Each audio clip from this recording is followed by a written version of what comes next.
So I'm in the parking lot of Hobby Lobby. I didn't put on any makeup. I did brush my teeth and I washed my face. So I didn't put on deodorant though. But I got coffee.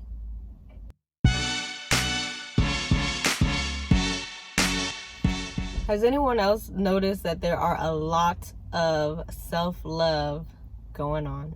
Self-love on Facebook, on Instagram, Twitter, t-shirts, at church, baby shirt, self-love. And I absolutely love it. I think that it's so important to love yourself. Has anyone else noticed some narcissists that are kind of floating around in the background of this self-love movement? And I think that it is so important to have balance. I wanted to say something really quickly to help kind of change the way you think, maybe give you a different paradigm on this, and ultimately to bring balance. When we are self-loving, we have to ask ourselves, what does love look like? If you have a toxic perspective on the definition of love, then loving yourself with the same paradigm lens that you have is not gonna do any good.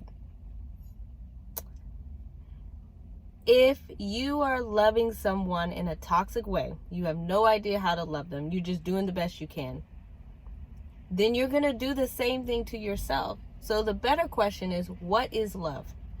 And I believe that in order to know what love is, you really need to have a good relationship with God, because ultimately God is love.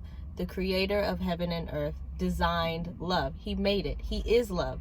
So if you're self-loving yourself, but you can't see yourself the way Christ sees you, then it's all going to be for nothing. Now, how does Christ see you? When God looks at you, he doesn't see your current state. He doesn't see the messes. He doesn't see the sin. When God looks at you, he sees the person that you were designed to be, the person that you will be. So when he looks at you, he's not worried. He's not afraid of you, because he sees you for the person you are going to be. And when you're self-loving yourself, the best tip that I have for you is align your vision with God's vision to see the potential that you have. In order to believe in yourself, you have to see how amazing, how perfect, how much value your significance is. And you are extremely valuable in God's eyes. My next point that I want to say is, I understand that in order to love other people, you really need to learn to love yourself.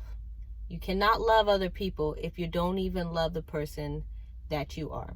However, do not be so obsessed with loving yourself that you neglect the other part that you're supposed to do, which is love other people. And that brings me back to having balance.